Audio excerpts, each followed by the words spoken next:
So I've started recording now, so obviously everybody just be aware that anything that you say, it will be on the recording. Okay, so this is the visiting days placement briefing for mentors in schools for year 1 undergraduates. Okay, so the 3 years to be an undergraduate course, as lots of you will know, because some of you may have undertook that to train to be a teacher. We've got our year 1s, they're due to go on placement, and they have 2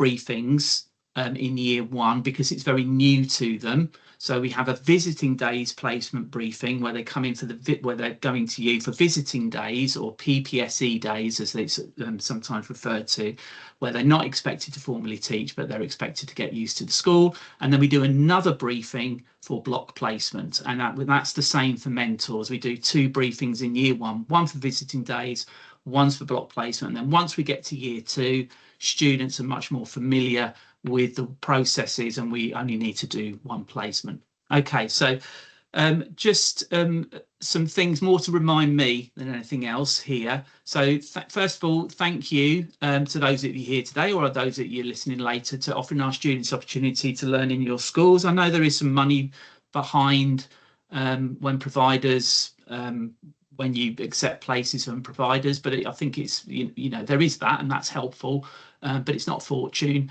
And you know, we do appreciate you sort of understanding that there's a bigger role here in terms of trying to be part of a bigger community where we're training and helping students to become teachers so that we can continue providing good provision for children in schools. Just to note that the way I do it is these are the same slides that we use with students. So it's exactly the same slides that we presented to students in terms of the placement of this day's placement briefing. So I think that helps, that you're getting to see exactly the same messages that the students have got. So, you know, when students are saying to you, I wasn't told this, or I wasn't told that, or whatever it might be, you know, you can see clearly what they have been told. Now, obviously, those briefings are a little bit longer, so I have taken out slides that are not relevant to you as mentors in schools. Okay, so there's things around, for example, travel expenses and things like that. So I've taken those things out, and we're left with the core bits that we've shown to students and will be useful to you in terms of being familiar with the documentation, for example, on the placement.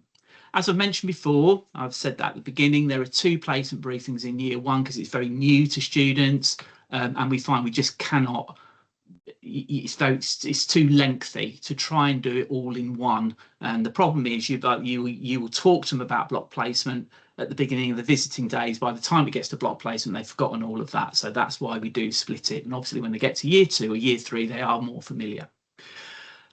Just to sort of underpin you know, what we do talk to them about here, as it says here, we do expect all of our students to behave in a professional way.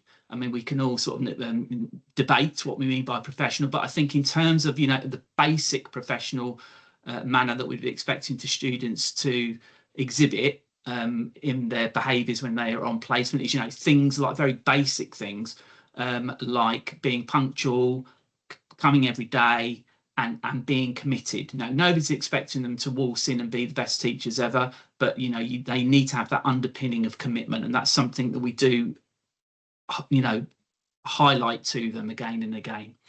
Having said that, you know, please, I'm sure you will, but please do bear in mind that they are young. They're year 1 undergraduate students. It's a little bit different when you have PGCEs. You know, often they'll be in their 20s or even older. They may have had some you know, experience in working environments or even professional working environments, and they have a little bit more geared up for it. But for some of ours, it will be, for a large majority of them really, it will be either their first experience in school or their first experience in a professional setting. And some will be more ready than others, and some may require a little bit more guidance and nurturing. Some will come in and they'll be very mature 19-year-olds, and some will come in and they will need a little bit more help and support, and they will hopefully blossom as they move through the course. Okay, so just to clarify the dates of placement, which I'm sure you've got. So this is what we call the indicative timetable. This is what is shared with students right at the very beginning of the year in Welcome Week in September when they come in. There's a sort of a map of what will be happening in the year. And you can see the green boxes, that's the placement dates, okay? And where it says PPSE, that's planning, preparation, school experience, that's what sometimes calls visiting days or preliminary days. It has different terms.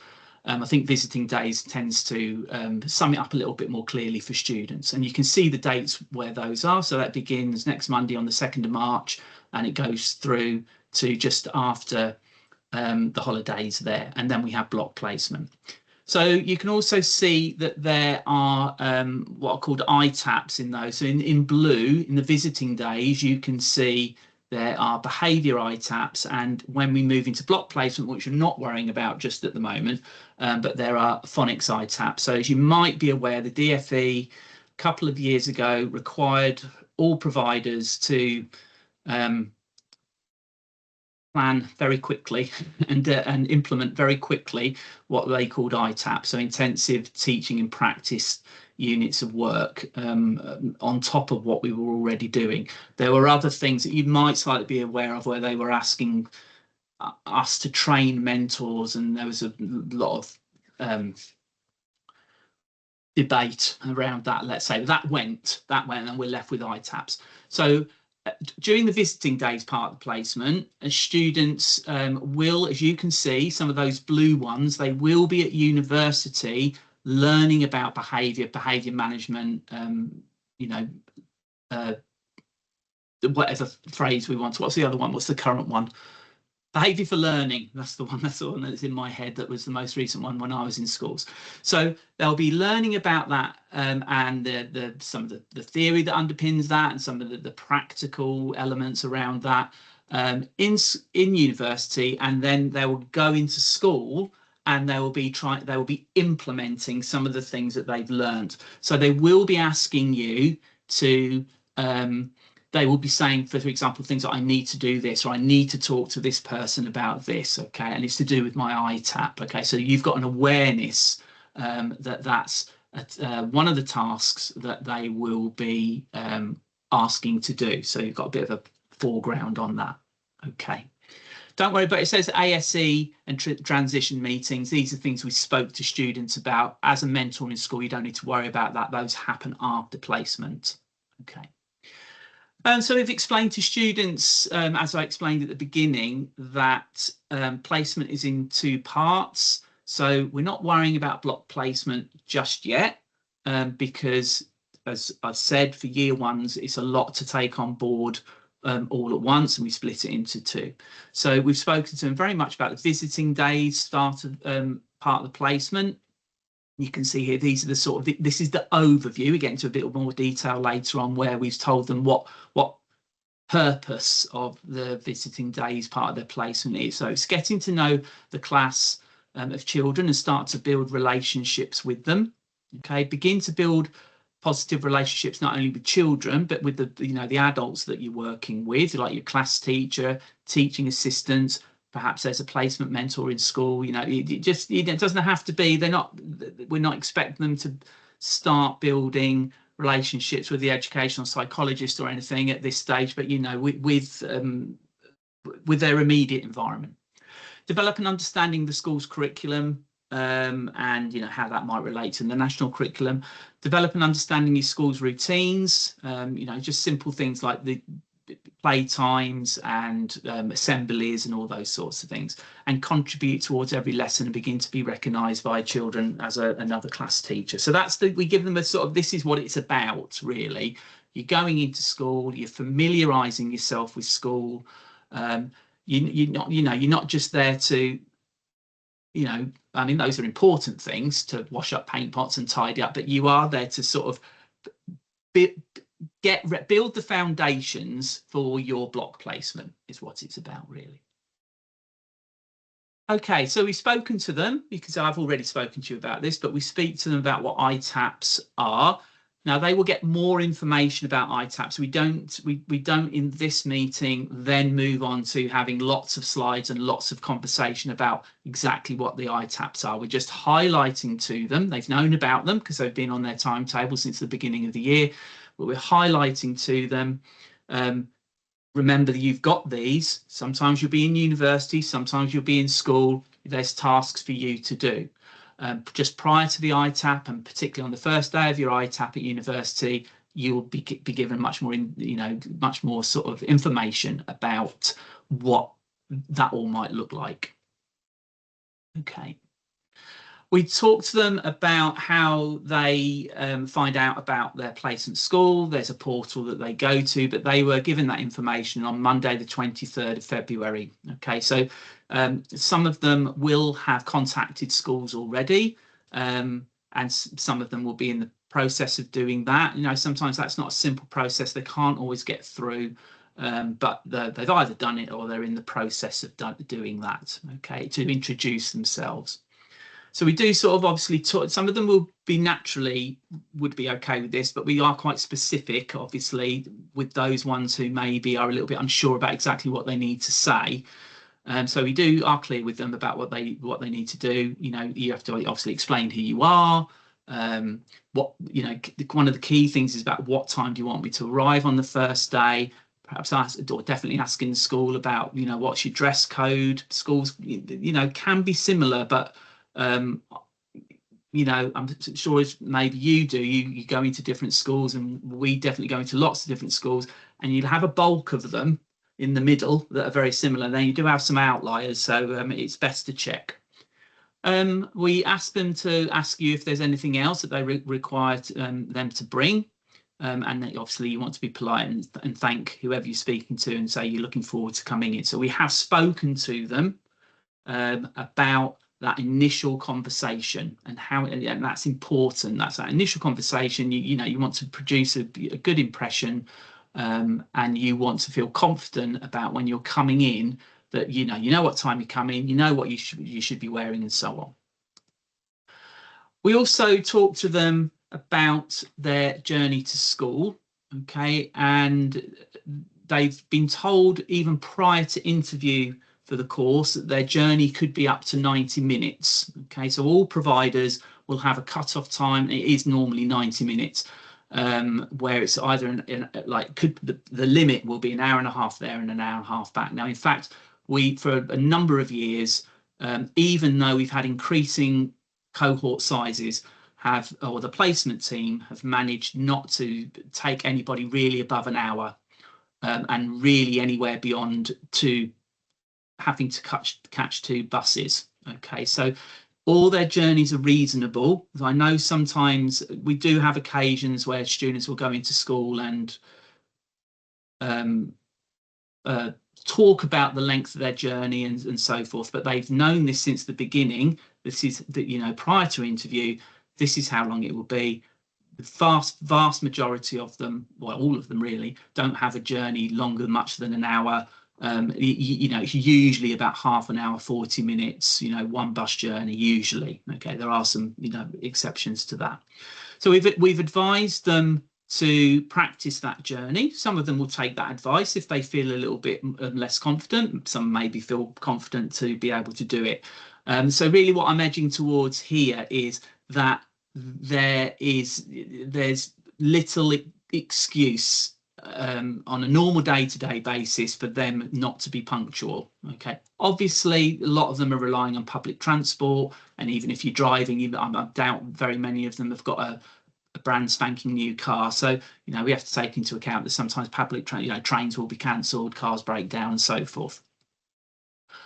Okay, so we've spoken to them about what they need to wear, which I've also sort of spoken about already. I'm not going to go through this like I would go through with them, because, you know, you'll be familiar, but I'm just letting you know we have spoken to them about asking the school what they need to wear, and, you know, thinking practically about being in a classroom, you know. So, you know, particularly as an example, if you're in early years, I'm not saying it's the only time you're going to be on the floor, but, you know, you're going to be on the floor, you're going to be playing with children, you're going to be outside. You need to think about the clothes that you're going to wear for that.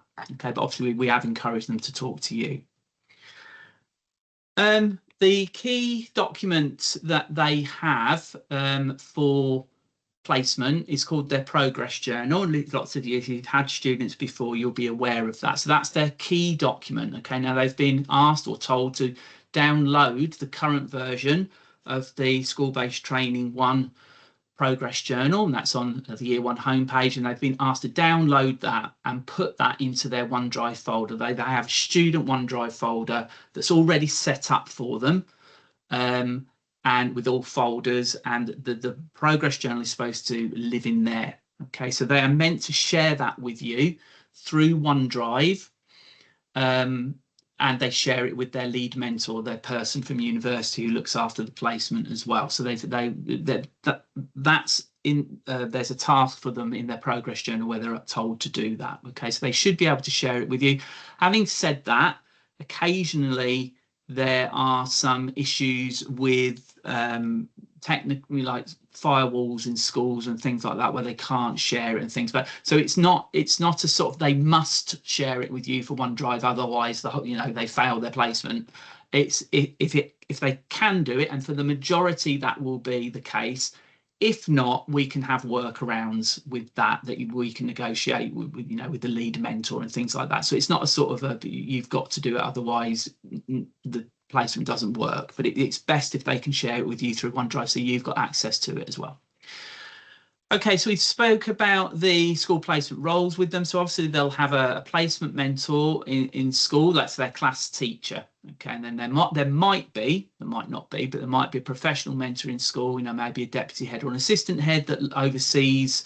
And they'll be obviously doing lots of other things, but one of their more minor roles might be overseeing placements in schools. And then the lead mentor is somebody like me or Kenise from university, who sort of from a university perspective, overseeing the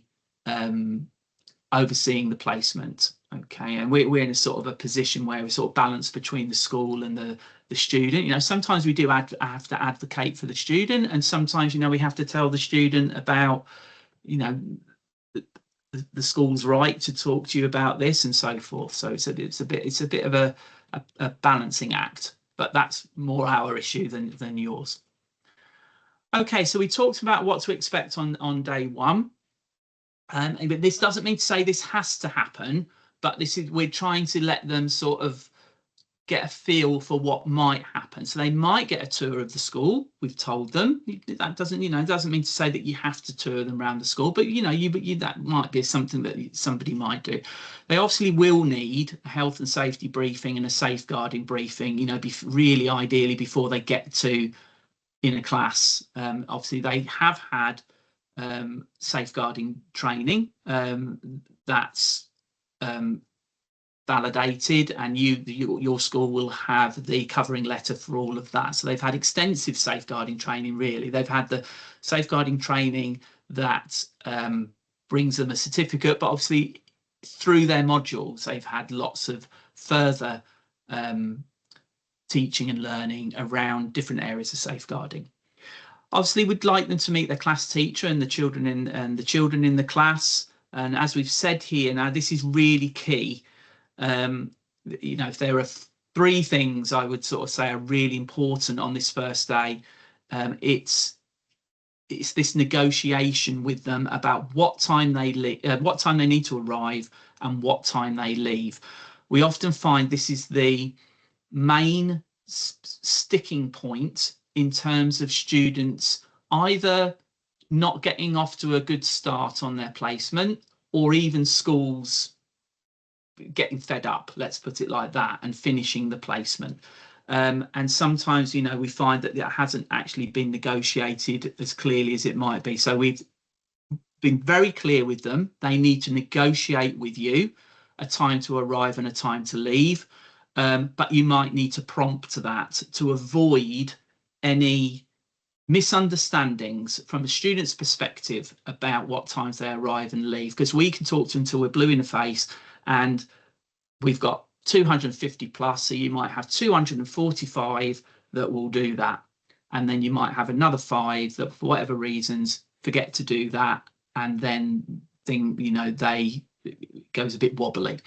So we've given them an expectation that they arrive at 8:15 and that they leave us at 4. Now that's a guide.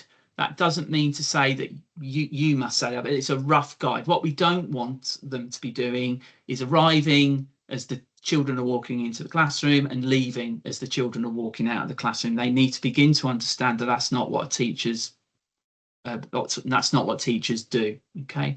Now, obviously, they won't be formally teaching at this point. So they won't, they don't have to stay behind a lot and prepare and things, but we would expect them to help you in terms of getting ready for the day and getting ready for the next day at the end of the day. We've talked about being punctual and making sure they attend. And we've been very, very, very, very, very clear with them. Schools are not like university.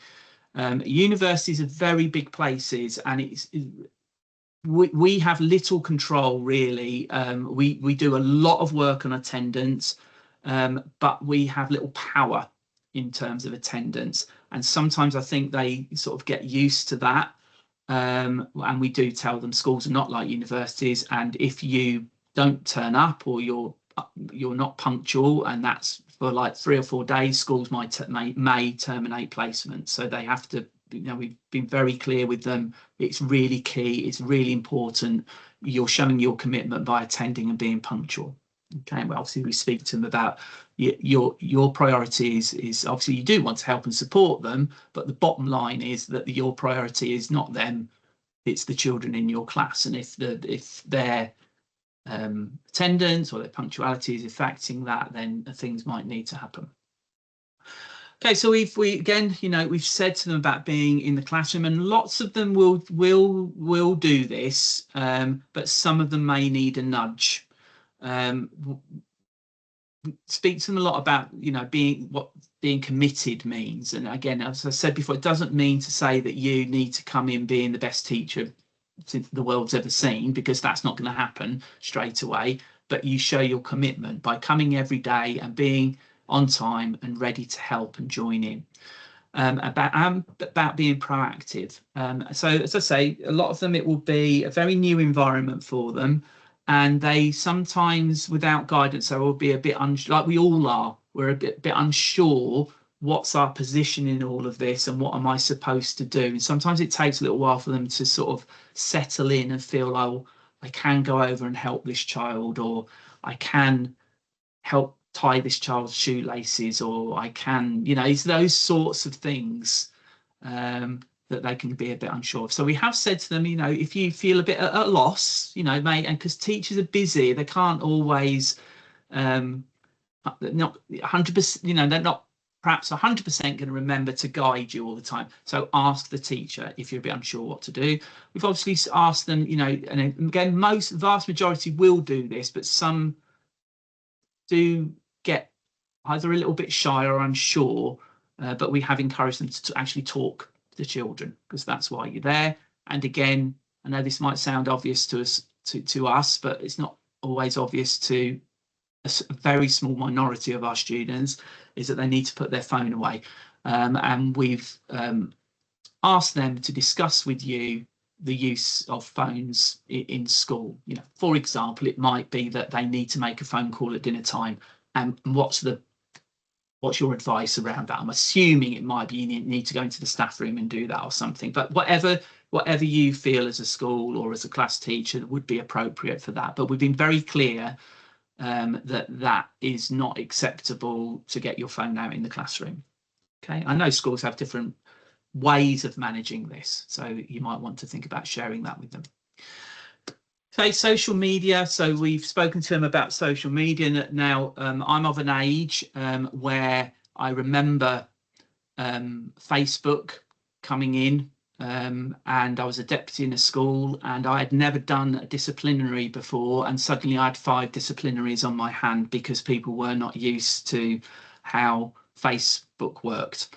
And I think people have got more knowledgeable, but we are dealing with generations of young adults who have grown up with social media, and that's part of their lives, and they use it. So we've you know, as you can see here, these are the things that we're saying to them about what they need to be aware of and what they need to be careful about. Okay, so we have spoken to them about it, and it's not the first time this has been said to them. That, again, in teaching modules, they'll have had parts of sessions around social media and how this might play out in schools and so on. So we have been very clear with them around the use of that. Okay, attendance, I've spoken, I'm not going to say again, but we have spoken to them about the importance of attendance. We've asked them on the first day to ask you about the school's absence policy, and they have to write that up in their progress journal, so it's clear that they know what to do. For example, if they're so ill and they can't get out of bed, you know, what do you need to do? Or all the trains are cancelled and you can't possibly get in. You know, those would be valid reasons, I think, for an absence. But we do expect them, you know, if it is phone the deputy head before 7:30, you must actually speak to the deputy and not leave a voice message, which that was my one, I remember when I was in schools, that they actually do need to do that.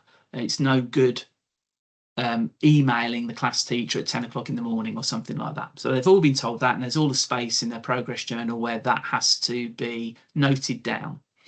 Okay, they do have to log their attendance. There's a page in the progress journal where we'd expect them to manually record that.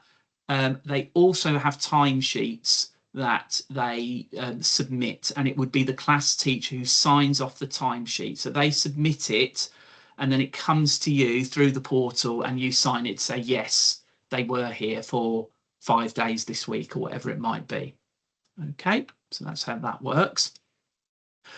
They have, obviously, we've spoken about visiting days, purpose of visiting days, familiarise yourself with the school, get to know the children, so that when you start to actually teach them, you've got some relationships with them, you're building relationships with your class teacher, and so you're getting used to the routines in the school and all of those things.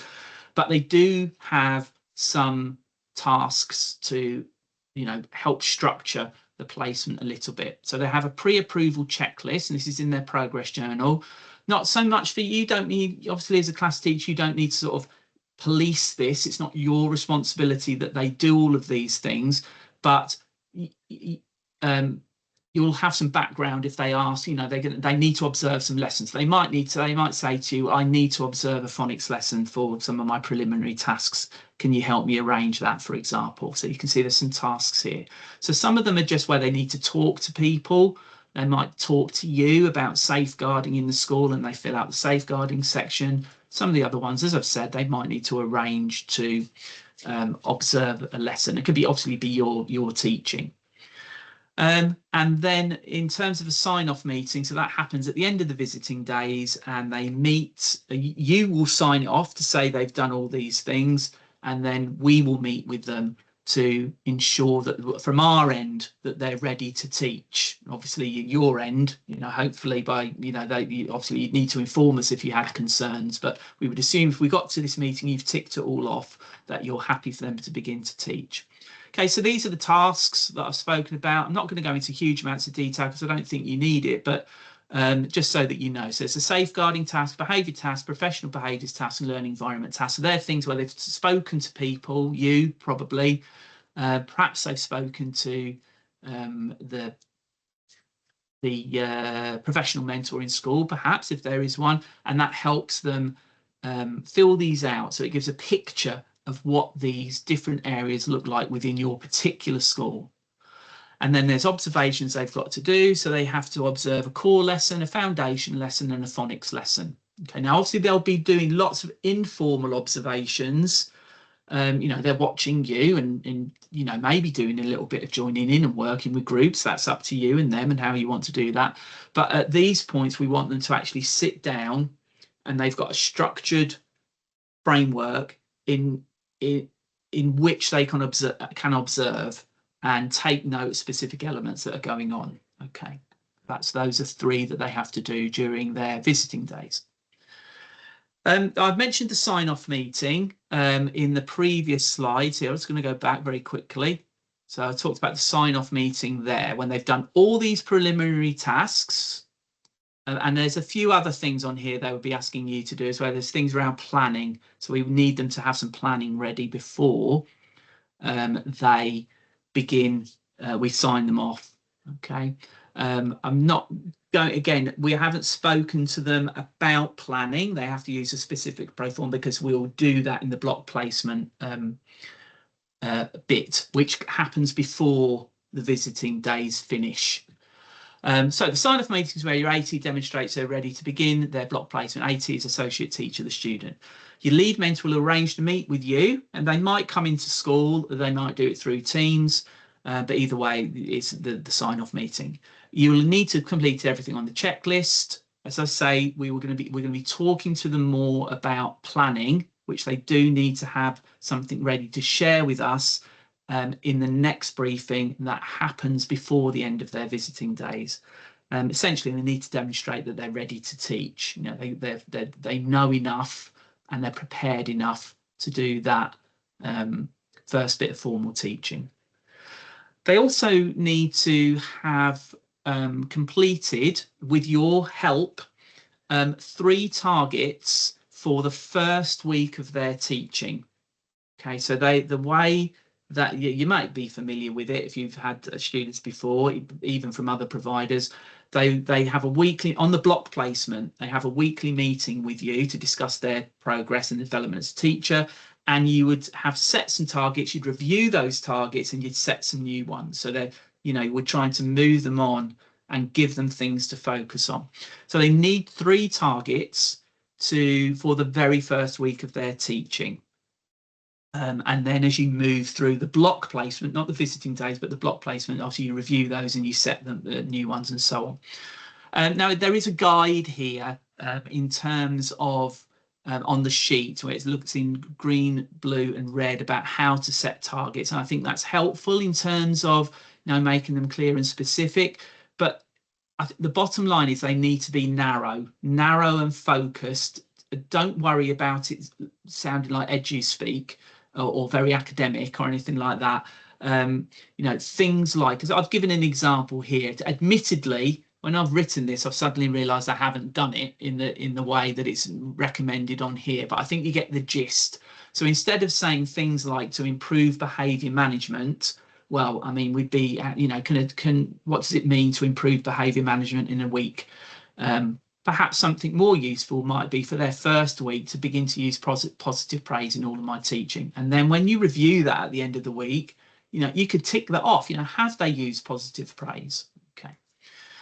So, as I say, that's something that needs to be done prior to the block placement. Okay. So now I've got to 40 minutes.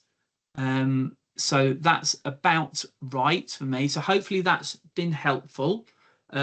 That's essentially it for the visiting days part of their placement, as I say. So we've been through, you know, what we've told them, what we've tried to hammer home to them in terms of commitment, attendance and engagement, just like we do at university. And we've been through the documentation and so forth. It is their responsibility. We're not expecting teachers to know all of this. It's their responsibility to be proactive with this and say, I need to do this and I need to do that. You know, any student that says to you, I don't know what to do is there'll be, I don't want to say it's going to be a lot of that because there won't be, but you can imagine when we have very large cohorts of 250 plus, I do always get 1 or 2 things come back to me where they say, well, the student didn't know what to do. And you're thinking, well, they've had a placement briefing. There's been the recording if they couldn't, they were too ill to come to the placement briefing. They've had all these reminders and so forth. But anyway, so now you know, they do know what to do. And hopefully they should just be leading you in completing those things for them. Okay. Right, I'm going to turn off the recording now. Kenise, before I do that, if you're there, is there anything that you wanted to add?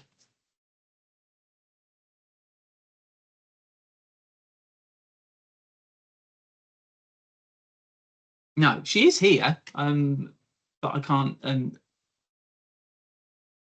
She may have popped off to get a cup of tea. Okay, so I'm going to stop the recording now.